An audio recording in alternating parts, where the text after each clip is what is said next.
Welcome back. अभी आज हमने जो वेल टेक्स्ट पढ़ा हमारे नोट्स में भी सब दिया हुआ है। एक बार अपन नोट्स से चेक कर लेते हैं। नोट्स जो आपको मैंने इशू किए, आ जाओ फटाफट। ये देखो, सबसे पहले मैंने आपको बताया था वेल टेक्स्ट 4 चीज से गवर्न होता है। Wealth tax act, rule, circular, clarification. फिर उस सब के बारे में समझाया था। अभी next section 1 coverage, definition 2 type का। वैल्यूएशन डेट, देखो valuation date last movement of valuation date. Assessment year, net wealth asset, deemed asset, exempt asset. Computation बताया था, deemed asset, exempt asset, total asset, डेब्ट, नेट एसेट। फिर charging section, फिर section 45। फिर मैंने बोला था ये 3 के अलावा पार्टनरशिप फॉर्म रहेगा तो share determinable, share not determinable. फिर 21A सेक्शन पढ़ा था, इंडिविजुअल कौन, एचएफ कौन, not defined under wealth tax. Hindu law के अंदर सब देखे रखा है। हिंदू मतलब Peru versus Punnaswamy, undivided group of person, father Hindu, mother Christian. देखो सन का स्टेटस क्या, यहाँ तक अपन ने पढ़ लिया था। जब हम इनकम टैक्स पढ़ते हैं तो हम उसके अंदर ऑल थॉट्स ऑफ स्कूल के बारे में बात करते हैं। किसके बारे में बात करते हैं? ऑल थॉट्स ऑफ स्कूल जो भी गवर्न है। हमारे पास mainly 2 thoughts of school India में चलती है। एक होती है मिताक्षरा, दूसरी होती है दयाभागा। दयाभागा जो रहती है वो वेस्ट बंगाल और असम में रहती है। Mitakshara rest of India. Dayabhaga जो रहती है उसके अंदर कोपास्त्रशिप जैसा कुछ नहीं होता। मिताक्षरा में कोपास्त्रशिप जो मैंने आपको समझाया था वो होता है। दयाभागा में जब तक फादर जिंदा है he can dispose of asset as he like. समझो फादर है, 2 बेटे हैं, फादर मर गए तो दोनों बेटे will be holding that asset as a coparcener. ये 2 मेजर टाइप की। पर अगर समझो कोई इंडिया का पार्ट है या कोई तीसरे टाइप की एचयूएफ है तो वहां का जो असेसिंग ऑफिसर रहेगा उसको वो एचयूएफ की डिटेल्स कलेक्ट करनी पड़ेगी और उसी वे से सब सिस्टम उसको फॉलो करने पड़ेंगे जो एचयूएफ के रिचुअल्स वगैरह है। ये सब मैंने बात की थी एचयूएफ के फॉर्मेशन से रिलेटेड। और मैंने बोला था एचयूएफ जब फॉर्म होता है तब एक सर्वाइवरशिप से हो सकता है, एक नया एचयूएफ फॉर्म हो सकता है। करेक्ट। आओ देखो, ये देखो 2 टाइप की एचयूएफ के बारे में मैंने बात की अभी। फिर मेंबर, को पार्टनर 99/2005 से जो डॉटर्स है उनको भी उन्होंने को पार्टनर बना दिया। अभी एक चीज अभी भी अनक्लियर है कि अगर डॉटर की मैरिज हो गई तो क्या। तो अपन तो वही रूल फॉलो करते हैं कि मैरिज के बाद वो फादर हस्बैंड की एचयूएफ में, मैरिज के पहले फादर की एचयूएफ के अंदर है, और मैरिज के पहले फादर की एचयूएफ में है और पार्टीशन हुआ तो उसको हिस्सा मिलेगा। हस्बैंड के एचयूएफ में शी इज नॉट को पार्टनर। अभी आगे देखो, मैंने बोला था 4 डिग्री तक हम लोग फॉलो करते हैं। देखो x, x1, x2, x3, देखो तो 4 डिग्री तक। उसके बाद सर्वाइवरशिप, न्यू एचयूएफ। जो भी एचयूएफ फॉर्म होती है उसके अंदर कोई भी फीमेल रहेगी वो चीजें सिर्फ उसको गिफ्ट कर सकती है। She can never blend, she can never throw और she can never combine. Why? Because अगर हम लोग ब्लेंड करते हैं मतलब हम पार्टनरशिप की जैसा बात कर रहे हैं, और अगर हम ब्लेंड कर रहे हैं तो हम बाद में जब पार्टीशन होगा तो हिस्सा मांग सकते हैं। और फीमेल को राइट ही नहीं है हिस्सा मांगने का। सिंस फीमेल को हिस्सा मांगने का राइट नहीं है इसीलिए वो खाली क्या कर सकती है, गिफ्ट कर सकती है और कुछ नहीं कर सकती है। और जब पार्टीशन होता है तो पार्टीशन जनरली 2 टाइप का होता है। एक होता है पार्शियल पार्टीशन, दूसरा होता है फुल पार्टीशन। पार्शियल पार्टीशन मतलब देखो ये मेरे नीचे इसमें चार्ट में देखो एचयूएफ जो मैंने एग्जांपल दिया वैसी ही बनी हुई है। अगर समझो ये जो x1 है ये बोलता है कि मेरे को अलग होना है परिवार से, खाली ये होना चाहता है, बाकी परिवार एक साथ है, तो उसको हम बोलते हैं partial partition. Income tax act में, वेल्थ टैक्स एक्ट में partial partition is not recognized after 31 December 1978। 1978 के बाद में 31 दिसंबर 1978 के बाद अगर कोई पार्शियल पार्टीशन होता है तो as if no partition has taken place यही एज्यूम करते हैं। समझे? यानी कि समझो मेरे एग्जांपल में आज की तारीख में x1 अलग हो गया, एचयूएफ की प्रॉपर्टी थी से 1 करोड़ की, इसको अपन ने दी समझो 30 लाख की। तो एचयूएफ के लिए for wealth tax purpose, income tax purpose HUF still has 1 crore only. उसका टैक्स एचयूएफ ही पे करेगा भले ही उसमें से 30 लाख x1 के पास में है। दूसरा होता है टोटल पार्टीशन। टोटल पार्टीशन मतलब पूरा परिवार अलग हो गया, x1 अपना हिस्सा ले लिया, x2, x1 सब अलग अलग हो गए। तो जो जो अपना अपना हिस्सा लेके जाएगा, तो जब भी पार्टीशन होता है तो पार्टीशन के समय हमको असेसिंग ऑफिसर को बुलाना पड़ता है। असेसिंग ऑफिसर ऑर्डर पास करेगा और बोलेगा कि जो पार्टीशन है रिकॉग्नाइज्ड है या नहीं है। ये देखो मैंने पार्टीशन की बात की, partition of HUF, partial partition completion, 20A section है वेल्थ टैक्स में जो बोलता है जब भी एचयूएफ का पार्टीशन होगा, असेसिंग ऑफिसर आएगा, एक राइटिंग में ऑर्डर पास करेगा किस किस को कितना कितना पैसा मिला है, और उसके बेस पे डिसाइड होगा कौन कौन के हाथ में फ्यूचर में वो टैक्स होने वाला है। समझे बरोबर से? यानी मैंने आपको पार्टीशन भी बता दिया और मैंने फॉर्मेशन भी बता दिया। हम जनरली जब बात करते हैं ना तो हम लोग बात करते हैं मिताक्षरा एचयूएफ के बारे में ही, जब भी क्लास में बात करते हैं, लेक्चर्स में बात करते हैं। मिताक्षरा में कोपार्टनर होना बहुत जरूरी है। अगर कोई कोपार्टनर रहेगा तो एचयूएफ बन ही नहीं सकती। एक बहुत केस हुआ था नरेंद्र नाथ करके, बहुत अच्छा केस था। उसमें उन्होंने क्या किया था, वो मिस्टर नरेंद्र नाथ जो थे वो उनकी वाइफ और उनकी एक डॉटर थी। उस केस में तो सन था, डॉटर नहीं थी। उन्होंने एक एचयूएफ फॉर्म की, असेसिंग ऑफिसर बोला ये वैलिड नहीं है। उन्होंने बोला क्यों वैलिड नहीं है, हम दो को पार्टनर है, बन सकते हैं। कोर्ट में गए, कोर्ट ने बोला it is valid, it is not for the purpose of tax avoidance. अब एक बार ऐसा भी हुआ है जो केस लॉज आए हैं, तीन भाई थे, तीनों की वाइफ थी, तीनों जो हस्बैंड है वो गुजर गए। तो अब एचयूएफ का क्या होगा?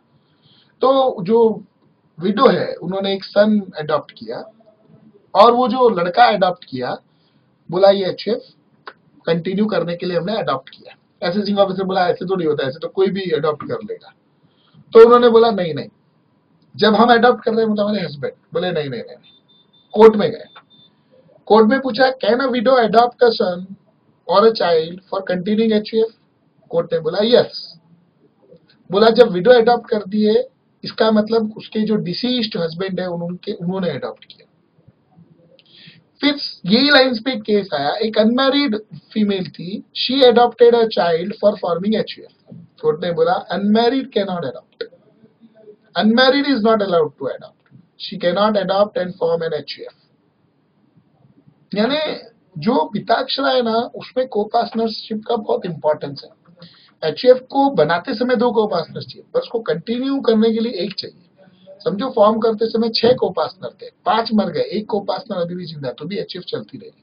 जब वो लास्ट वाला भी मर गया और अभी कोई नया को पार्टनर नहीं है तो एचयूएफ का ऑटोमेटिक डिसोल्यूशन हो जाता है, ऑटोमेटिक उसका एसेट सब में बढ़ जाएगा। ये बहुत सिंपल सी प्रोसेस होती है, हमारी को इतना डिटेल में है नहीं, पर मैं आपको इसलिए बता रहा हूं क्योंकि कभी कभार अपने रियल लाइफ में काम में आता है। फर्दर जब हम एचयूएफ की बात करते हैं तो पार्टीशन होता है, तो जो एचयूएफ के मेंबर्स है उनको जो हिस्सा मिलता है सब म्यूचुअली एग्री करके डिसाइड करते हैं कि हमको कितना हिस्सा आपस में बांटना है। जैसे मेरे वो एग्जाम्पल के अंदर देखो, मिस्टर एक्स थे, उनके दो बेटे X1 X2 डॉटर, और X1 का एक बेटा और था। ऐसा भी हो सकता है कि जब पार्टीशन करे तो हिस्सा एक्स लेवे, X1 लेवे, X2 लेवे, X3 लेवे, X1 के बेटे को नहीं देवे।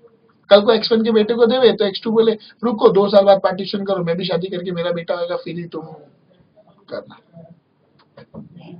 समझे? तो इसीलिए ये म्यूचुअल एग्रीमेंट पे डिसाइड होता है कि हमको पार्टीशन के समय किसको क्या देना है, कैसे लेना है। It can be equally, it can be in any other ratio also, there is no fixed way. फिर एक बार क्या केस हुआ, मेंबर्स लोग अलग हो गए, बाद में उनको फील हुआ यार अपन अलग नहीं रह सकते, उनको रीयूनाइट होने का था, वापस सबको साथ आने का था। Can after partition all members reunite? Assessing officer बोला ये क्या टीपी लगा के रखा तुम लोगों ने? कोर्ट ने बोला they can reunite, they can reunite, पर जो पार्टीशन के समय लेके गए सब वापस लेके आने का। समझो पार्टीशन के समय एक मेंबर ज्वेलरी लेके गया, बाद में उसने बेच के कार खरीद ली, तो कार अभी एचयूएफ में लेके आनी चाहिए। ऐसा नहीं कि पार्टीशन के समय सब 10-10 लाख रुपया लेके गए और अभी जब नया रीयूनाइट हो रहे सब 10-10 हजार लेके आ रहे, वो नहीं चलेगा। समझे? ये जो चीजें मैंने आपको बोली ये सब किससे रिलेटेड है? एचयूएफ से रिलेटेड बेसिक कंसेप्ट। वापिस आओ उसके ऊपर, ये देखो ये सब मैंने आपको बताया है। ये देखो पार्टीशन के समय जैसा भी हिस्सा चाहिए, रीयूनाइट हो गए तो वापस हम आ सकते हैं, इक्वली भी हो सकता है, एमंग डिसाइड करते हैं कैसा करना है, रीयूनाइट भी हो सकता है, yes they has to bring everything. अब ये देखो पार्टीशन होता है तो कोपास्टर को सब हिस्सा मिलेगा। एचयूएफ का जो हेड होता है करता रहेगा, उसको मिलेगा करता की वाइफ को। पुराने जमाने में ऐसा भी बोला करते थे कि जो प्रेग्नेंट वुमेन है उसके पेट में चाइल्ड है तो we should give some partition के समय हिस्सा टू हिम ऑल्सो और हर ऑल्सो, बिकॉज वो हिंदू रिचुअल्स है कि प्रेग्नेंट वुमेन को हमेशा इंपॉर्टेंस दिया जाता है, तो उस समय उसको भी हिस्सा दिया करते थे। ये एचयूएफ के अंदर उन्होंने बोला था कि भाई ये देना चाहिए। अब एक केस आपको बताता हूं, actually it is not relating to HUF पर अपने लिए इंपॉर्टेंट है वो, बहुत अच्छा केस था। उसमें क्या था, एक भाई साहब थे, उनकी एक वाइफ, चलो मैं लिख के बताता हूँ तो क्या है थोड़ा आपको समझ में भी आएगा। एक मिस्टर एक्स थे, एक वाइफ मिसेस एक्स, एक सन, एक डॉटर। थोड़े दिनों बाद डॉटर लुढ़क गई, मिसेस एक्स भी लुढ़क गई, अब बचा सन। सन की एक वाइफ, इसको सन को मैं बोल देता हूँ X1, तो ये मिसेस X1 और सन का सन X11। अब ये एचएफ थी। उस जमाने में जब केस आया था तब पार्शियल पार्टीशन हुआ था। आज के तारीख में अपन यही बोलते कि टोटल पार्टीशन हुआ, पूरा पार्टीशन हो गया। समझो ये एचएफ की 100 करोड़ की वेल्थ थी। सिंस 100 करोड़ की वेल्थ थी तो एक्स के पास 50 करोड़, X1 के पास 50 करोड़। एचएफ का पार्टीशन हो गया, दोनों ने वेल्थ आपस में बांट लिया।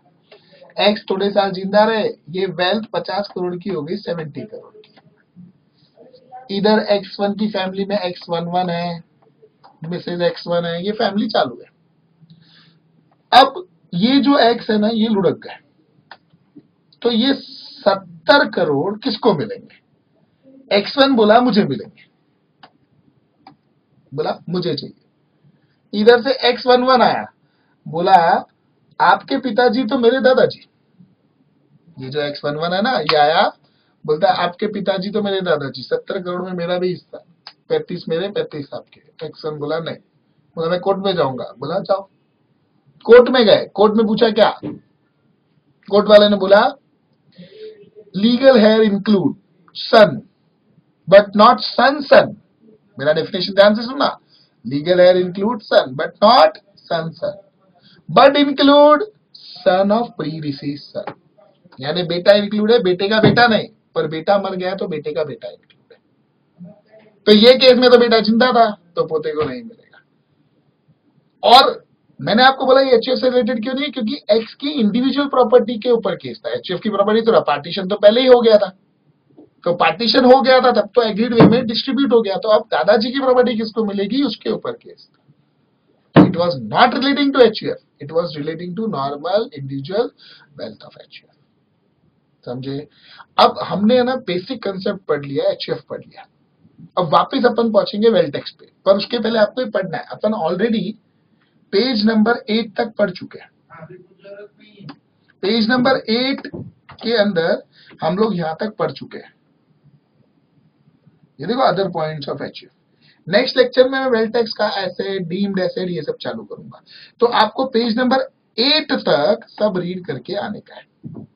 अगर आप पेज नंबर 8 तक सब रीड करके आओगे तो हम मेन वेल्थ टैक्स पे आ सकते हैं। समझे?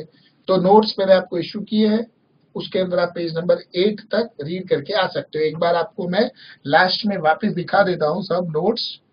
ये देखो,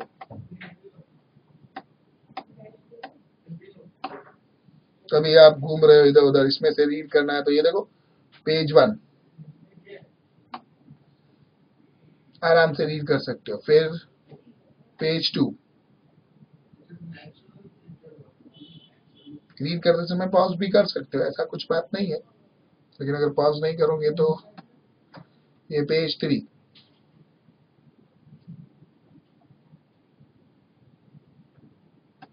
पेज 4,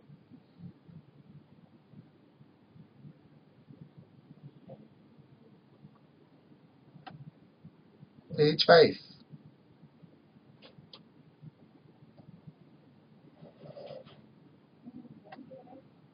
पेज 6,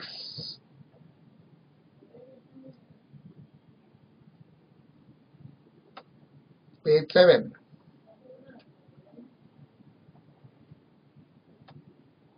पेज 8 यहाँ तक आपको रीड करने का है।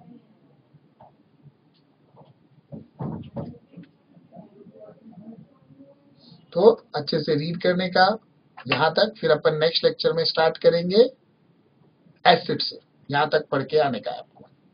Okay, bye bye, tata, good night, all the best.